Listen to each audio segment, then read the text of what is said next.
यशोदा तो कन्हैया को अपनी आंखों से दूर भेज ही नहीं सकती, इसलिए हमें तो आप क्षमा ही करें। नंदराय जी, आप समझने की कोशिश कीजिए।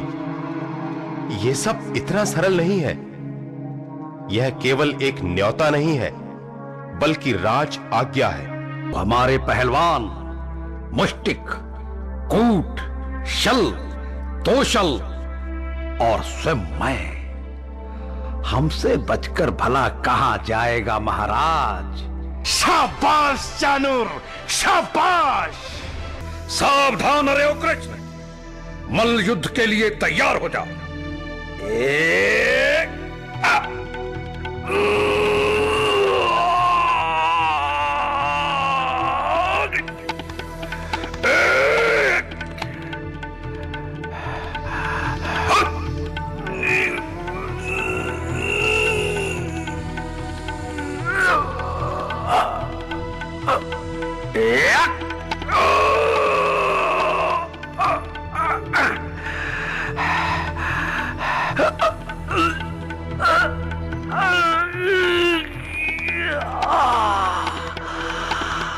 हरे कृष्ण, हरे कृष्ण। कृष्ण बलराम की जय, कृष्ण बलराम की जय, कृष्ण बलराम की जय, कृष्ण बलराम की जय। बंद करो ये जय जय को। कृष्ण, जब से तू मथुरा में आया है, तूने यहां उत्पात मचा रखा है। पहले तूने हमारे राजसी वस्त्र लूट लिए, फिर यज्ञ का धनुष तोड़ डाला और अब यहां उत्पात मचाया। तेरे अपराध क्षमा के योग्य नहीं। सैनिकों, गोकुल से आए नंद व अन्य गोपों को बंदी बना लो। वसुदेव और देवकी को मार डालो। उग्रसेन को भी समाप्त कर दो। इन दोनों को मैं स्वयं मृत्यु दंड दूंगा। हाँ, मृत्यु दंड। दुष्ट कंस, तू इस सिंहासन पर बैठने का अधिकारी नहीं है। राजा तो प्रजा का रक्षक होता है, लेकिन तू स्वयं अपनी ही प्रजा का भक्षक बन चुका है। तूने अनेकों स्त्रियों और बालकों की हत्याएं की। तूने अपने ही पिता, बहन तथा बहनोई को बंदी बनाकर उन्हें घोर यातनाएं दी। तेरे पापों का घड़ा अब भर चुका है कंस। आज मैं कृष्ण तेरा अंत करके पृथ्वी को तेरे भार से मुक्त करूंगा।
यदा यदा हि धर्मस्य ग्लानिर्भवति भारत, अभ्युत्थानम् अधर्मस्य तदात्मानं सृजाम्यहम्। परित्राणाय साधूनां विनाशाय च दुष्कृतां, धर्म संस्थापनार्थाय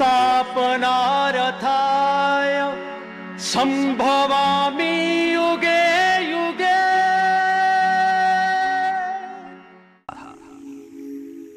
नाम सुदामा विप्र का, अति दरिद्र कंगाल, परम संतोष धारण किए, मन में दीन दयाल, मन में दीन दयाल।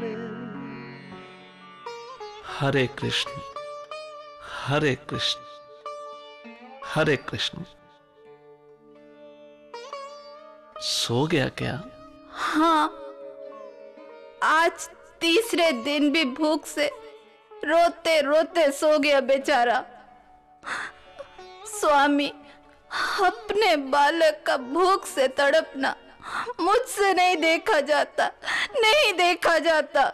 शांत हो जाओ सुशीला, शांत हो जाओ। जिसने यह संसार बनाया है, जिसने सबको जन्म दिया, वही सबका पालन भी करेगा। समय से पहले और भाग्य से ज्यादा किसी को कभी कुछ नहीं मिलता।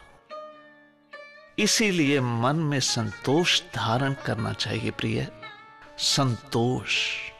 यदि आप बुरा ना माने तो एक बात कहूं?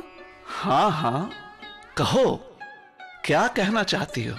स्वामी, मैंने सुना है कि द्वारकाधीश श्री कृष्ण आपके बचपन के मित्र व गुरु भाई भी हैं। आप उनके पास क्यों नहीं जाते? यदि एक बार आप उनके पास चले जाएं, तो हमारे सब दुख दूर हो जाएंगे। यह तुम क्या कह रही हो सुशीला? तुम्हारे मन में इतनी तृष्णा कहां से उत्पन्न हुई? एक ब्राह्मण को कभी भी लालच नहीं करना चाहिए, इससे उसका ब्रह्म तेज नष्ट हो जाता है। संतोष ही ब्राह्मण का सबसे बड़ा धन है। तुम हमारी गरीबी को अभिशाप समझती हो, लेकिन जरा यह भी तो सोचो कि इस गरीबी में भी हम उस परमात्मा का सुमरन कितने अनंत से करते हैं। कदाचित धन मिल जाने पर हम वैसा कभी नहीं कर पाएंगे। इसलिए अपने मन में संतोष धारण करो देवी, संतोष। क्षमा करें स्वामी, आप मेरी बात को अन्यथा ना लें। मैं आपको लालच के कारण वहां जाने को नहीं कह रही, बल्कि इसलिए कह रही हूं कि महान लोगों के दर्शन करने से सब दुख छूट जाते हैं। और ऊपर से श्री कृष्ण तो स्वयं परम ब्रह्मा हैं और आपके बाल सखा भी हैं, तथा आप उनके अनन्य भक्त भी हैं। तो फिर उनके दर्शन करने में संकोच कैसा? मेरी बात मानिए स्वामी, उन श्याम सुंदर के दर्शन करने से आपका जीवन धन्य हो जाएगा। हां, तुम बिल्कुल ठीक कहती हो सुशीला, तुम बिल्कुल ठीक कह रही हो। मैं अपने मित्र, अपने आराध्य श्री कृष्ण के दर्शन करके अवश्य धन्य हो जाऊंगा। मैं उनके पास अवश्य जाऊंगा सुशीला, अवश्य जाऊंगा। सच? आप जाएंगे? हाँ सुशीला, हां, मैं जाऊंगा, मैं जरूर जाऊंगा, मैं जरूर जाऊंगा। परंतु क्या स्वामी? सुशीला, इतने वर्षों बाद मैं अपने सखा से मिलने जा रहा हूं, पर भेंट स्वरूप ले जाने के लिए हमारे पास कुछ भी तो नहीं। क्या ऐसे खाली हाथ जाना उचित होगा? आप इसकी चिंता ना करें, आप जाने की तैयारी कीजिए, मैं अभी आई। ये मन में सोचत चलियो, मैं तो दीन अनाथ, मैं तो दीन अनाथ, कैसे मोहि पहचानेंगे वे त्रिभुवन के नाथ, वे त्रिभुवन के नाथ। लीजिए स्वामी, इस पोटली में 4 मुट्ठी चावल हैं। मुझे पूरा विश्वास है कि हम गरीबों की ये छोटी सी भेंट वे त्रिभुवनपति बड़ी प्रसन्नता से स्वीकार करेंगे। लाओ देवी, लाओ। बाकी जैसे प्रभु की इच्छा। हरे कृष्ण, हरे कृष्ण, हरे कृष्ण। लीजिए स्वामी। नहीं प्रिय, आज भूख नहीं है। भूख नहीं है? क्या हुआ प्राणेश्वर? कहीं मुझसे कोई भूल तो नहीं हुई? मैंने अपने हाथों से बड़े प्रेम पूर्वक रसोई बनाई है। अगर आप थोड़ा भोग लगा लेते तो। रुक्मणी, तुमसे कोई भूल नहीं हुई है प्रिय। बस आज मन ठीक नहीं है। जिस प्रकार विशाल जल भंडार होने पर भी पपीहा वर्षा की एक बूंद के लिए तरसता है, ठीक वही स्थिति मेरे मन की है। न जाने यह किसके लिए व्याकुल है। द्वारकाधीश की जय हो। कहो द्वारपाल, क्या बात है? प्रभु, द्वार पर एक ब्राह्मण देवता पधारे हैं। उनके वस्त्र फटे हुए हैं और शरीर भी धूल से सना हुआ है और पैरों में छाले पड़े हुए हैं। मालूम होता है बहुत दूर से पद यात्रा करके आए हैं। द्वारपाल, उन ब्राह्मण देवता को आदर पूर्वक बिठाओ, स्नान करवाकर भोजन करवाओ। अभी महाराज भोजन कर रहे हैं, उसके उपरांत ही ब्राह्मण देवता से भेंट करेंगे। जो आज्ञा महारानी। मैंने भी उन ब्राह्मण देवता से यही कहा था, परंतु उन्होंने कहा कि मैं द्वारकाधीश तक ये सूचना पहुंचा दूं कि उनके बचपन के मित्र सुदामा उनसे मिलने आए हैं। क्या क्या कहा? एक बार फिर से कहो द्वारपाल। जी जी द्वारकाधीश, आपके बचपन के मित्र सुदामा आए हैं। सुदामा? सुदामा? रुक्मणी, रुक्मणी वो आ गया जिसके लिए मेरा मन व्याकुल हो रहा था प्रिय। वो आ गया, मेरा मित्र सुदामा आ गया। सुदामा, कृष्णा, सुदामा, कृष्णा, सुदामा मेरे मित्र, कृष्णा मेरे मित्र, सुदामा, कृष्णा, कृष्णा मेरे मित्र, कृष्णा। सुदामा, इतने वर्षों बाद मेरी याद आई? नहीं श्याम, मैं सत्य कहता हूं कि एक दिन भी ऐसा नहीं गुजरा जब मैंने तुम्हें याद ना किया हो मित्र, जब मैंने तुम्हें याद ना किया हो। मेरी हर सांस पर सिर्फ एक ही नाम लिखा है मित्र, एक ही नाम, कृष्णा, कृष्णा। हरे कृष्ण, हरे कृष्ण, हरे कृष्ण, हरे कृष्ण। तो फिर मुझसे मिलने क्यों नहीं आए मित्र? दुर्भाग्य मेरे मित्र, दुर्भाग्य। यही तो मेरा दुर्भाग्य है मोहन, यही तो मेरा दुर्भाग्य है कि मैं तुम्हारे दर्शन न कर सका मेरे मित्र। यही तो दुर्भाग्य है।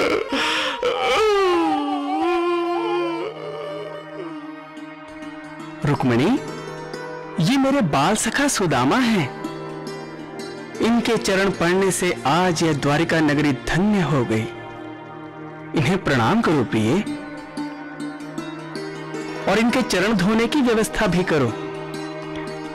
आओ मित्र, आओ, यहां विराजो मित्र। आओ आओ, यहां विराजो, यहां। पांवों की क्या दशा हो गई है।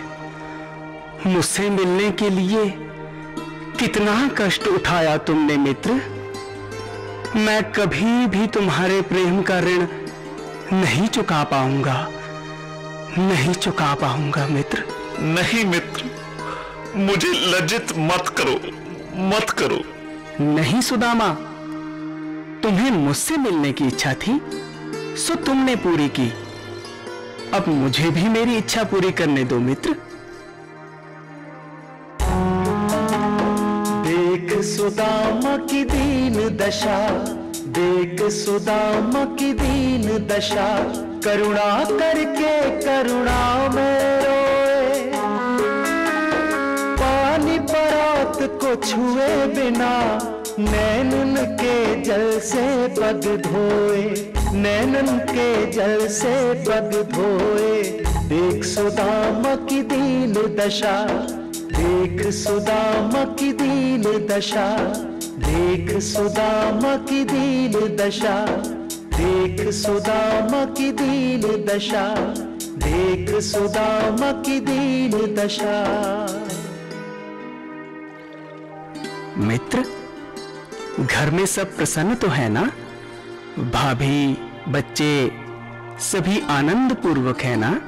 हाँ हाँ मित्र, सभी आनंद पूर्वक है मित्र, सब प्रसन्न है मित्र। अरे, ये तुम बार बार छिपा क्या रहे हो? कुछ नहीं, कुछ नहीं, नहीं नहीं, कुछ भी नहीं, कुछ भी नहीं। अच्छा, अब समझा। भाभी ने मेरे लिए भेंट दी है ना? और तुम अकेले ही खाना चाहते हो? लाओ, इधर लाओ। भाभी की दी हुई भेंट मैं खाऊंगा, तुम नहीं खाओगे। जरा मैं भी तो देखूं भाभी ने मेरे लिए क्या भेंट दी है। ऐसा स्वाद तो आज तक मुझे महलों के 56 भोगों में भी नहीं मिला। आहा! मित्र सुदामा, यदि मैं समस्त विश्व का वैभव भी भाभी के चरणों में डाल दूं, तो इस भेंट का मोल नहीं चुका सकता। स्वर्ग के पकवान भी इस स्वाद की बराबरी नहीं कर सकते, नहीं कर सकते मित्र, नहीं कर सकते। बस कीजिए प्रभु, तनिक हमारा भी ध्यान रखें। कुछ हमारे खाने के लिए भी रखेंगे या नहीं? रुक्मणी, हमें बहुत भूख लगी है प्रिय। भूख? लेकिन थोड़ी देर पहले आप कह रहे थे कि आपको भूख नहीं है। प्रिय, मैं तो प्रेम का भूखा हूं, और जब भी सुदामा जैसा कोई भक्त अपने प्रेम की भेंट मुझे देता है, तो मुझे भी भूख लगती है। हाँ, मुझे भी भूख लगती है। इन तांडुल के स्वाद को जानत है नहीं कोई, हम बिन ऐसा कौन है जाको प्राप्त हो, जाको प्राप्त हो।